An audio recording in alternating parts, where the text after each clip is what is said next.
this is Rima from the Guiding Star. I'm making an impromptu video before I finish my other chores and rest. Not feeling at my best today, but I want to make this video because then I tend to forget the topic, and as things come up to me impromptu when I'm talking to my clients, to people, these are important topics that I like to share information and knowledge on, especially to bust misconceptions about KALYUG.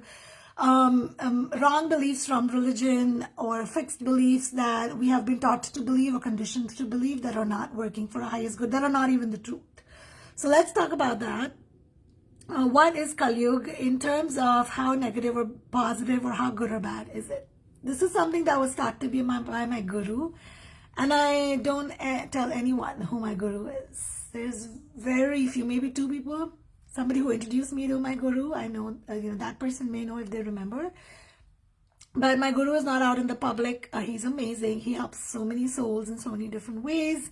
And he had told me this, which I remember, I've always remembered since my early 20s, is we will think that the KALYUG is all bad. And we've been taught that it's all bad. But always remember, and this goes back to if you are a Jain, you will understand this better. If you're very deep into Hinduism and you've read the Vedas or the scriptures, you will understand this better. But whenever there is a lot extreme of one thing, there's always going to be an extreme of the opposite. Always. This is the law of the universe. There's never an exception to it. So when there is a lot of bad in the world, there's also a lot of good. Now, but yes, we're in a tipping tail here, right? We're tipping more towards the bad. So we're losing the balance here. But what that means is the potential for, in the KALYUG, for negative or bad things, if you can say, is very high. And so is the potential for positive things just as high. Again, what that means is, and I'm trying to keep it simple because if I explain it in the complex terms, people will not understand. Most people will not understand. If you're Jain, you will understand it very simply, even if I use the complex terms. In the cycle of the earth, or the civilization on earth, I'm just talking about earth. There are many more planets, there are many more civilizations. We are called humans, but you can talk about them as other humans if that helps. I'm not talking about from a science perspective. I'm not a science person at all. I'm talking from spirituality, religion, other perspectives where we don't need science to prove that. You call them aliens or whatever you call them, there are many civilizations.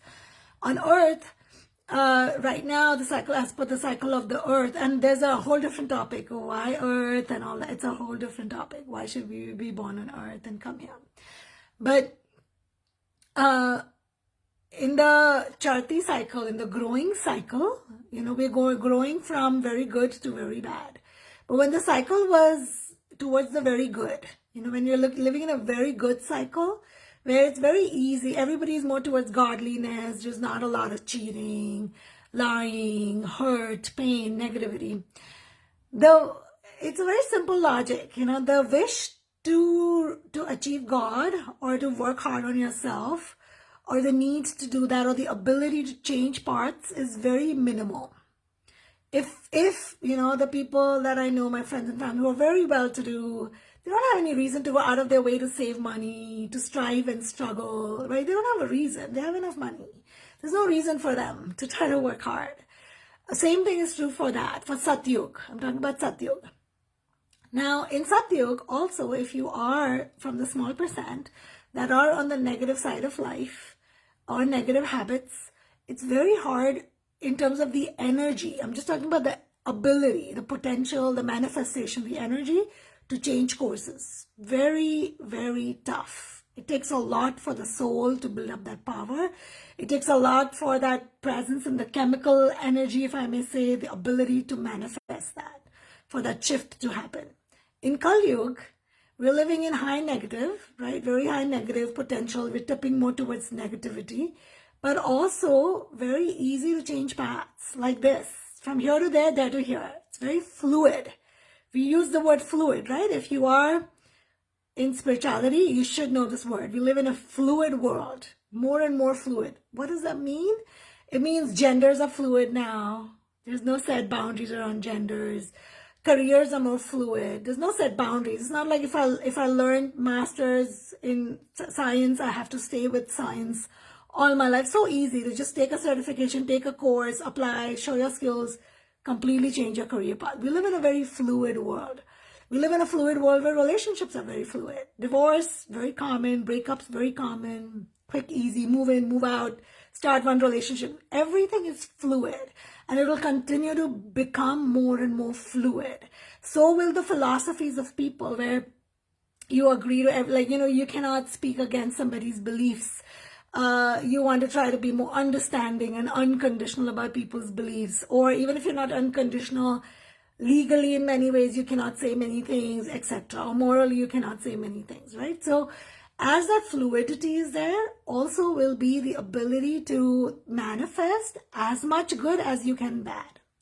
So it's a good and a bad thing. It's a bad potential for people who are not internally driven or determined or moral or naturally bent towards godliness, or don't have that potential easily, especially those who are not weak-willed. It's not the best time for the weak-willed.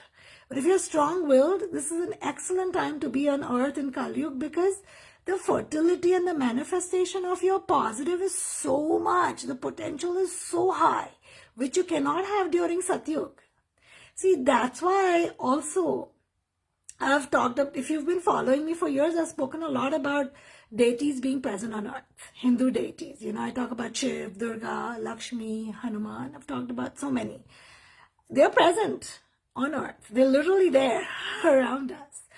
But they're also here not just with their mission for earth and civilization and the job that they've been given by the universe, but also their fluidity, their ability to manifest their own karma and ascend. Ascension is very easy and simple in KALYUG, which is not easy and simple in SATYUG.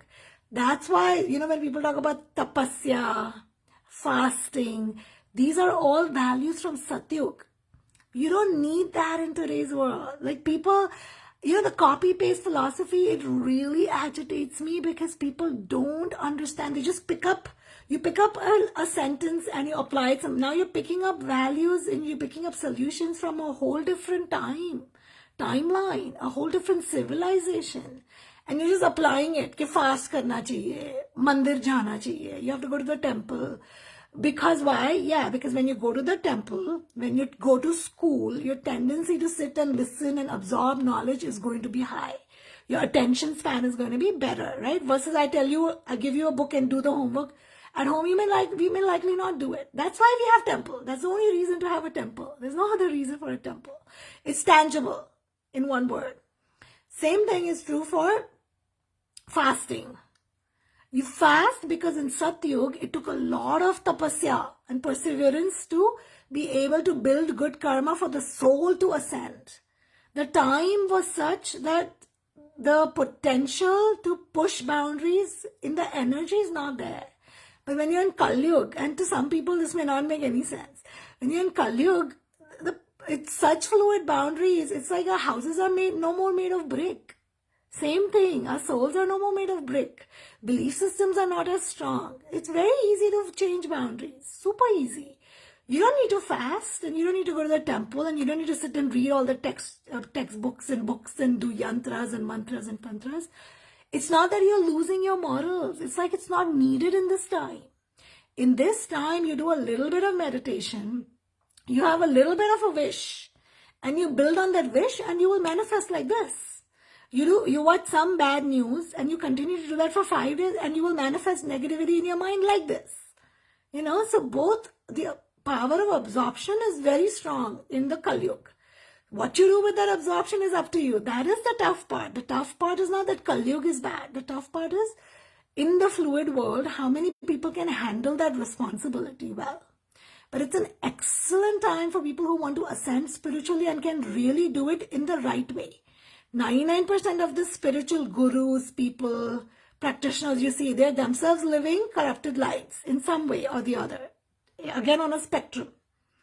Their intentions are not pure, they're commercial in nature, they're not fully doing the spiritual work, they're showing something else, they're believing something else themselves. their half knowledge that they're applying and trying to make it look like, they are experts. There's so many different things that I can speak to. But because that's true, the work also that I do, this will speak to all the clients who know the work I do, the deep healing work. In the deep healing work that we're doing, we are breaking so many patterns and so many karmas that are from your past life. Why are you able to see all the massive miracles that you see with my work, with the work that I do? Why are the miracles so amazing that they defy medical laws, they defy human timelines, they defy your destiny? They completely change the course of because we're breaking that karma, because we're living in a fluid world. It's very easy to break that karma. This technique, what I do, the healing, would not work in SATYUG. It would not work. It would be very difficult to make it work in SATYUG. But in KALYUG, it's very easy, given that the soul wants a shift, a positive change, and you have somebody who's powerful enough, who has that deep ability in their soul to create the shift. So you need talent, you need skill, and you need will and skill together. So when we are shifting, when I'm doing the deep healings, I'm actually changing the gears of your karma. We're actually changing your destiny. We're actually in many ways literally breaking down all the even the strong karmas. We are able to break them down. Even the prarabdha karmas we are able to break down. The ones that we may not be able to break down are the nikachit karam. The nikachit karam we may not be breaking. And in the nikachit karam, what could happen is that it could either make it easier for you to move through that, or build, so your willpower improves, or the karam becomes a little bit lighter, tad bit lighter. You can't chip through the brick completely, but you can chip through it partly. You can't break the wall, but you can chip through the brick. But in most cases, we don't need that. In many cases, what will look like or feel like a nikachit karam, a prarabdha karam, we're completely changing that, because we're going back to past lives. We're going back. We're removing it from the root cause. Once you remove the root cause, everything in your past, present, future will automatically shift. Automatically, right? You heal the roots of a tree, the whole tree will only change. But that is only possible in your KALYUG. It's not possible in SATYUG, or fully. I'm talking about fully the SATYUG and KALYUG, but then there's also spectrums. We live in a spectrum universe. Always remember that. Everything is relative. Everything is relative. And that's why no comparisons are possible also. But the other thing that what else did I want to talk about? I should have made points. But I'm talking specifically about my deep healings, SRT healings that I do. And thank you, clients, for this year, like last year, this year, just more and more people are coming. They're seeing the impact, believing in the healings, seeing those miracles in your life, asking for more. It's very fulfilling to me. It fills my heart with joy, especially when clients will tell me right after the session, Rima, this happened, that happened, like this changed, the miracles happened. Like, it lights me up to hear that. It lights me up to hear people, like kids that were not talking, start talking, after having tried so many things. Went to the medical doctors, this was not possible at all, completely shifted it, right? Job scenarios, money, health, marriage, whatever that is. But there's something else I wanted to talk, and I don't think it's coming to me. And I was also partly meaning that's why hypnotherapy, this is what I wanted to, now I remember before I sign off. So just like I talked about the relativity of the KALYUG, right? The good and the, if you haven't heard it, you want to start this video from beginning, otherwise you will not understand what I'm talking about. You have to hear the whole video. It's all connected pieces. But thank you for watching. So just as the technology continues to grow, right? Technology is taking over. Have you noticed, and I'll put this as a post, if you are not observant enough of how deeply our evolution, where is our evolution going? Have you noticed that once upon a time, maybe just about until a year ago, whenever we would have auto chats, AI chats, you go to a site, you have an automated chat, it would say, hi, I am so-and-so, and you would know, or I'm a robot, or whatever, what can I do for you? Now you'll have a chat which will say, I am a real person. Do you understand the meaning of that? I hope you understand the meaning of that. It says, I'm a real person. What the word real, I'm a real person. Like we are having to prove that the person we are interacting with is real. It's no more, it's not a robot. It's not artificial AI powered, right? So we're living in a world where technology continues to take over, overpower humans at some point, which I see it as negative.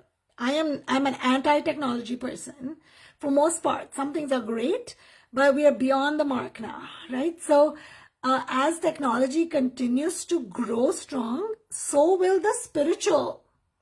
So things that were not possible by psychology before, by the energy world before, by technology before. As technology makes things impossible possible in the mechanical world, spirituality will make things possible in the energy world that were not possible before. So both of those energies will always grow in sync together. Jitna there is evil, the strength of the evil or the bad or the negative grows, utna is the stress of the good that will grow in this yug on earth. So when you ask me, somebody asked me today, and I'm answering this just because this is a great question. These are great questions to ask. These are great questions to ask. How is it possible? Like, how can you defy or break karma using SRT, using the work that I do? How can you do that? Like, how? It's not possible. But I'm doing that, right? I'm showing you. You're just shifting your lives, the miracles in your life. There's no logical way, and you've tried everything possibly before coming to me. So, but within, and I can give you, in the tip of my fingers, in 5 minutes, I can give you at least 25 examples, at least like this, which is just pure amazing miracle.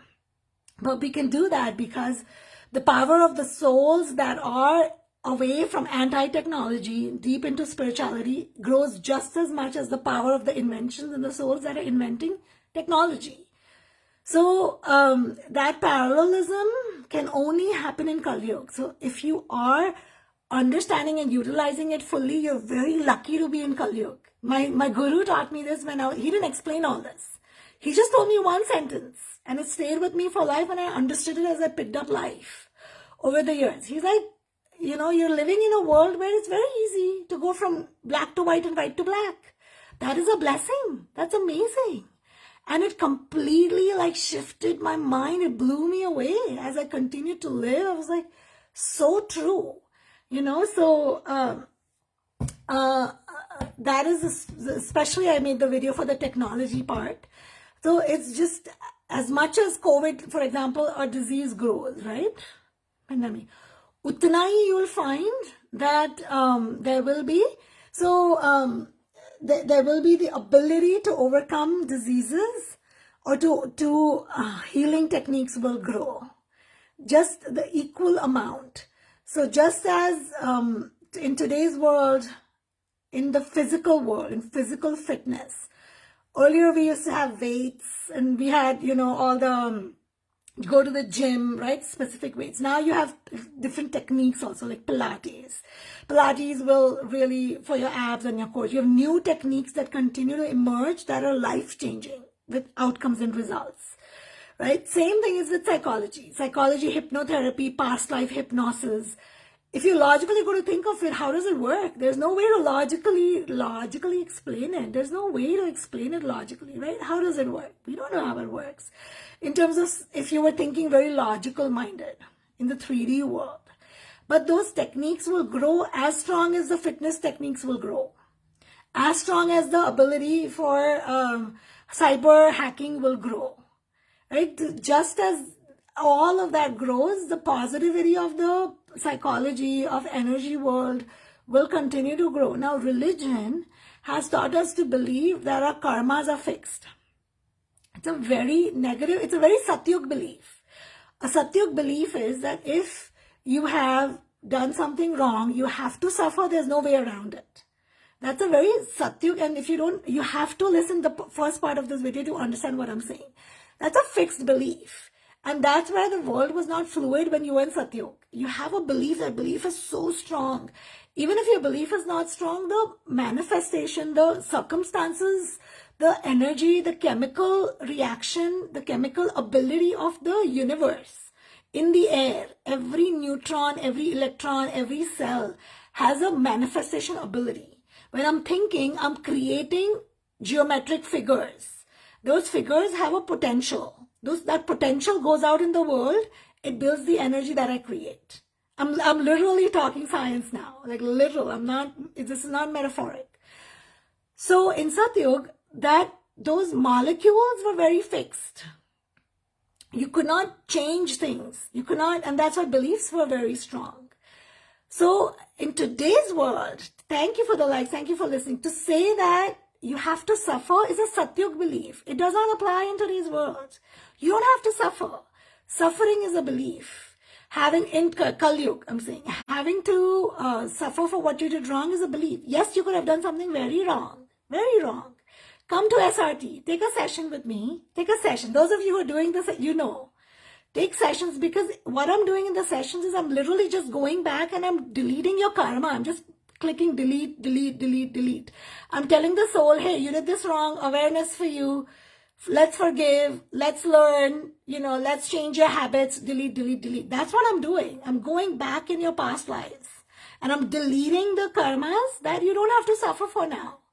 So it's so difficult, right, for people to understand that it can be that easy. The ability to heal can be in the KALYUG as easy as saying, I want to heal. That's it. The ability to have the intention to heal is the hardest part. If you say that I want to heal and you discover techniques, there are many healing techniques. Like Reiki is a tip of the iceberg. What I do is like deep in the ocean. Reiki is very minute. It's the beginning. It's a particle. But when you do SRT, you're doing diving very, very, it takes so much energy from my body to create those, because I'm opening 10,000s of your lifetimes, probably, right? We're going thousands and thousands of past life, present life, future lives, other dimensions, other planets where you've lived. We're doing what all? So when we're doing all that, we are just teaching the soul the lessons it needs to learn without it having to go through all the karmas and the paying back of the debt, and most of the time. Sometimes the karma is nikachit, or the soul can only learn through, or it needs to learn through experience. And in that case, we might do 3 sessions. You will not probably find any difference, or very little, because that's your nikachit karam. That's for you to learn and go through. And that could be that Spirit or God said that this person needs to learn through that only. They need to suffer and learn, or they need to finish their debt. Like my soul could have decided in 2022, all the challenges I had, I clearly knew it was karmic. It was karmic.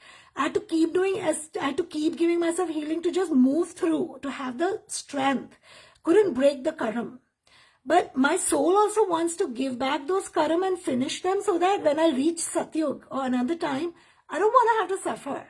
I don't want to have to suffer then. I'd rather have all the suffering packed at once in this lifetime and finish it, so that my ascension will be very fast in the next life. I want to give away all the baggage in this life, so it feels like my life is very burdened in this life, but I'm compressed. I'm in a compressed mode. So it's like saying that here you have to suffer for these 5 things. Now your choice is you suffer over 5 lifetimes, so it will not feel as much, but you will have to live 5 lifetimes to suffer that. Or you can suffer over 3 lifetimes and compress it across 3 lifetimes. But my soul said, I want to compress it in 1 lifetime. Bring me all the difficulty in 1 lifetime. I want to get done with it. I have the strength internally. I will deal with it. So there's so many dynamics that I can't explain to you. Like there's a lot in spirituality that most people, and it's okay, you don't have to know. Most spiritual gurus also don't know. I'm telling you, they don't know. and many people are just copy-pasting religion. The fasting funda is Satyug funda, not needed. If you're not able to fast, don't worry. You can still ascend and become amazing in your nirvana, towards nirvana, without being able to fast. You don't need to read all the Bible and and I'm not meaning against it, but I mean Quran ya jo bhi, whichever Vedas. We are not living in a time where you need to read it or learn it. you can. It's great if you're inclined to it. But if you're not inclined to it, there are so many other techniques, because probably your soul is in sync with the yug that you're living in, that you don't feel like doing that. You feel like living in sync with the time and picking up the mediums of this time and using those mediums to ascend. So if you're not reading scriptures, not going to temple, not fasting, it doesn't mean you don't have the potential or the ability, or you're not religious, or you're not spiritual. Those are all very fixed beliefs from Satyug. And kitna I can talk about this, and I try to simplify it because I'm really struggling to even explain this, because I'm trying to simplify it in my mind so much when I'm explaining this to you all. It's very tough for me. If I could explain it in my own words, it would be very different the way I would explain it. It would be much more complex. But I'm consciously making an effort to think, how do I give you all examples to understand this? So I hope this landed. I hope you understand that in SRT, we are literally breaking your karmas, literally changing the course of your destiny. We are literally opening up the potential to completely defy your horoscope. Your horoscope, the Kundli, we are literally able to shift that whole Kundli only. If you didn't do SRT, then most likely your soul is living through that Kundli, right? That potential. It's showing you the framework. Now that framework has the ability in Satyug, they will say that, yeah, you can overcome it if you do this tantra, you do puja, you do that, you get more support from like the positive energies from God, from deities, not God, from deities. Or you get better strength, internal strength, right? So that's why the Hanuman Chalisa karo, ye karo, wo karo. And a little bit of that still applies. Because why? Because our soul is coming from Satyug many times. It's in tuned, it's attuned to that medicine. It can heal to an extent. But if you don't do that, right? If you don't follow that, there are still many techniques where the religious beliefs of ye karke hi tumhara bhala hoga, suffer karke hi tumhara bhala hoga, it's completely irrelevant to Kalyug. Not completely, but 90% of it is irrelevant.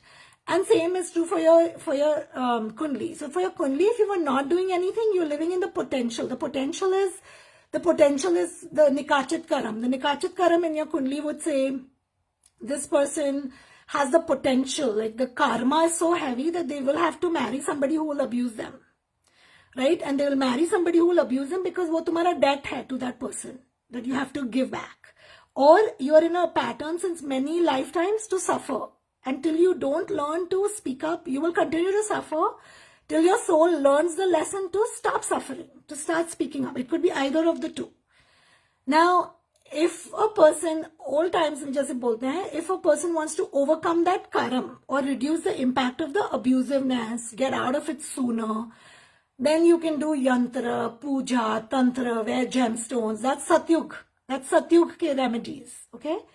Then, or in today's world, we will say, go to a therapist, because you're learning to, and it really works, because you're learning to look into your emotional patterns. You're learning self-sabotage behaviors. What are your fears? What did you learn in childhood by looking at your parents? That's the life you're living. So it increases awareness and helps you, gives you the techniques to break your patterns.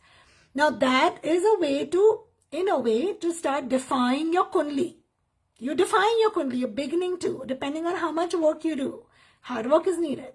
But then there's also a belief that hard work se hi main tod sakti hu. If it's a very strong karma, it has to need a lot of hard work or suffering. That's a Satyug ki belief. In the Kalyug, just do hypnotherapy. Hypnotherapy ke 10 sessions kar lo. Come to SRT, do 3 sessions of SRT. And automatically your karma will become so easy. So easy. You won't need to suffer. You won't need to live 10 years with an abusive person. You won't need to do all that. Your soul, your whole Kundli will change right there and there. So that concept, if I'm telling people, it doesn't sit into their head only, because it's so deeply ingrained in us that destiny is fixed, karma is fixed. These are all Satyug beliefs. I wish I can give a pill to people to help them understand and realize that it's so easy. The hardest part is for people to believe that it's easy and for people to say, yes, I want to try it out. That's the hardest part. So if you are doing that, if you're coming to me, if you've taken sessions, if you're shifting your life, if you've done hypnotherapy with me, life coaching with me, SRT healings with me, you are blessed.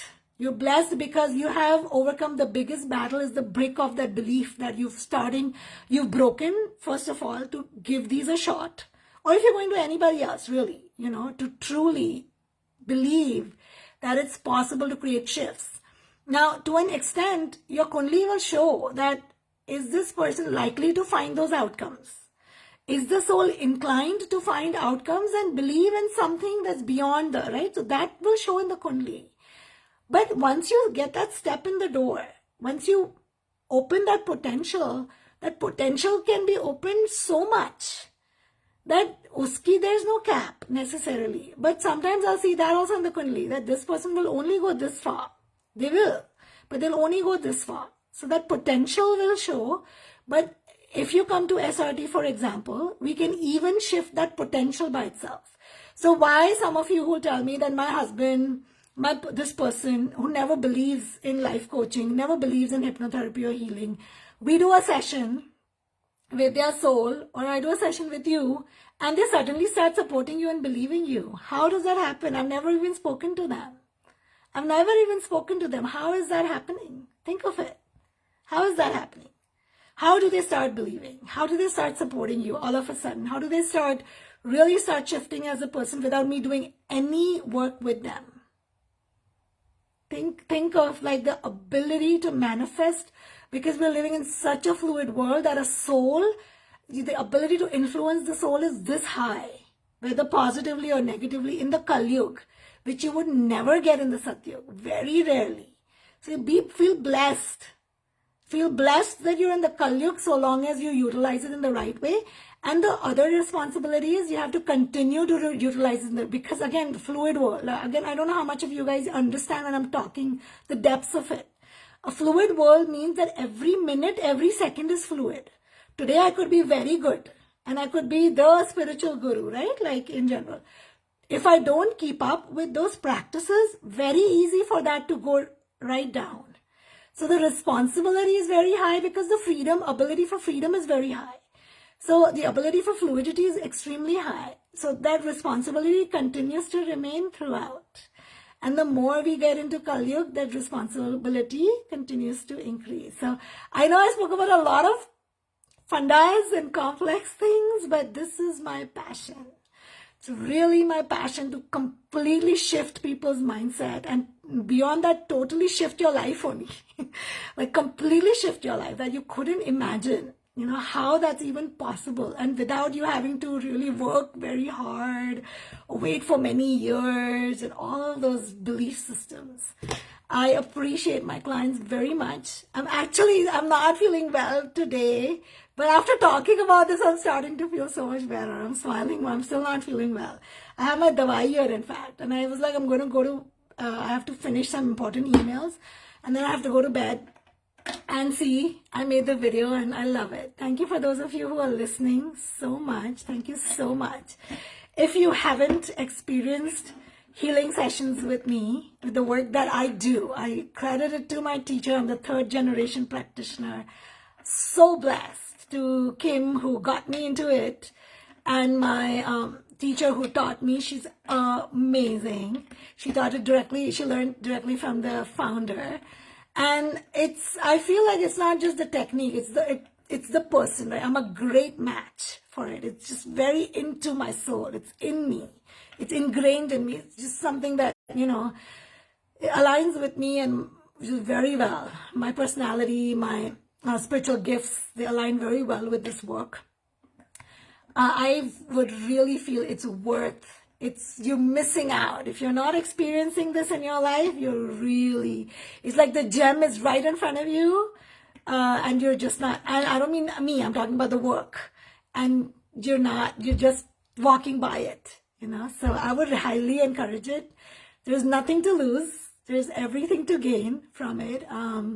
And I just love hearing the stories especially when clients will be like, call me in a day, in a week, like, Rima, you know what happened? I'm like, yes, tell me. Bye, everybody. Thank you for listening to me. This is Rima Desai from The Guiding Star. Happy Wednesday in USA. Happy Guruvar Thursday. I think I'm wearing yellow for Guruvar, Guruji. So yellow for Jupiter. Bye-bye.